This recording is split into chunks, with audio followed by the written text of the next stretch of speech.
So, honey, buckle up and grab your matcha latte or a double espresso, because this episode of The Young and the Restless was serving scandal, scheming, and soft jazz tears, and I'm here to recap every dramatic second with all the drama you can stand. This is your June 10th episode breakdown, and baby, Genoa City did not come to play. Let's dive in. So we have Jack and Diane, glamorous power couple energy incoming. Over at the Abbott mansion, also known as the house that passive aggression built, Jack and Kyle are having a father-son bromance moment over business brilliance. They're patting each other on the back like they just cured corporate stupidity. Kyle's about to be left in charge while Jack takes his designer suits and glorious silver fox vibes to Europe. But wait, Jack wants details on Kyle's deal with Victor. You know, the one involving Claire's secrets and likely some light corporate espionage. But Kyle dodges the question smoother than a politician at a press conference until Claire conveniently calls, because drama is always one phone call away. Now cue Diane sauntering in with Fenmore's bags like she's about to host a Rich Housewives of Genoa City fashion show.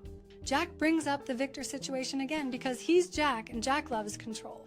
But Kyle's giving them nothing. Diane, however, is already clocking Victor's manipulation from 10 miles away. Sis is like, been there, sabotage that. Jack then gets real googly-eyed over Diane's confidence about the France event. He tells her she's dazzling. Sir, she just brought some bags from Fenmore's and spoke in full sentences, but okay, worship your queen. Victor and Audra, chaos in caviar. Meanwhile, at the athletic club, Audra pulls up to Victor like she's about to pitch Shark Tank 2.0. She's hyping up Vibrante, her hot mess of a perfume brand, like it's changing lives and curing foot fungus. But Victor, he's not buying the fantasy. He's basically like, cute story, but until Kyle's in ruins, you get 0 more coins. Audra, but Victor, I'm trying.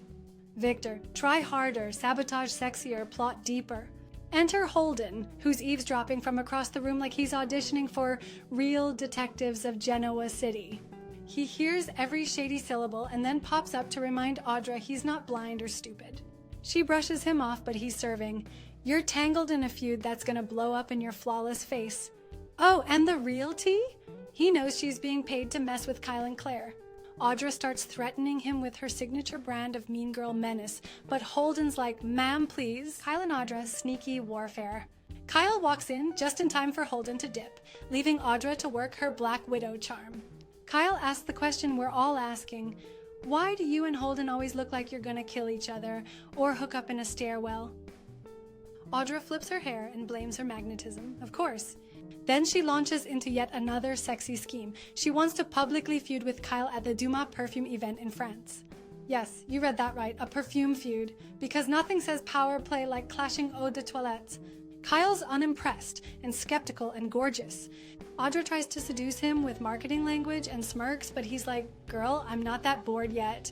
Victor watches from the shadows like he's the final boss in a video game. When Kyle leaves, Victor storms over and drops his favorite phrase, do better. Honestly, it's giving disappointed dad energy with a side of billionaire menace. Chateau showdown incoming. Right when Victor tries to glide away in dramatic billionaire fashion, Jack and Diane sashay in like they're walking a Versace runway. Victor says, why are you here? Jack laughs, to ruin your life with couture and confidence. They announce they're going to the Dumas event too. Victor tries to play king of the castle, but Diane's already queen of the wardrobe, and Jack, he's loving the chaos.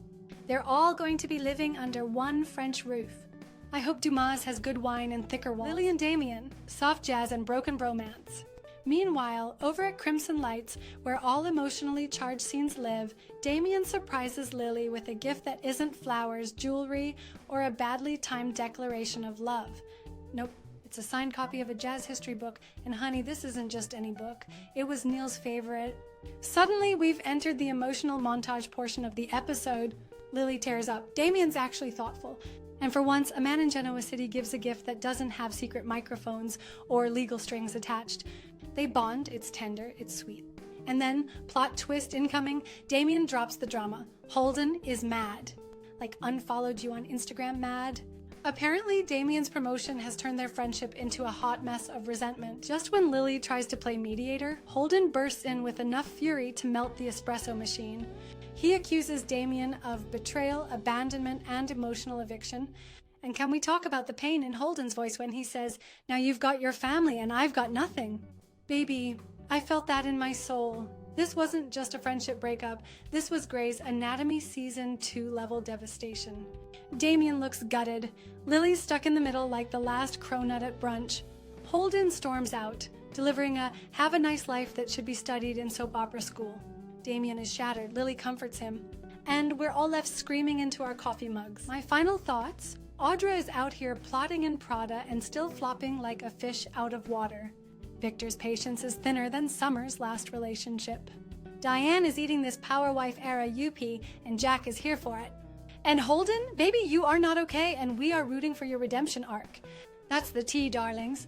If you loved this messy little recap, don't forget to hit that like button, subscribe for more weekly drama breakdowns, and tell me in the comments, should Lily be comforting Damian, or did he choose power over people? Until next time, stay shady and keep your secrets off speakerphone in public places.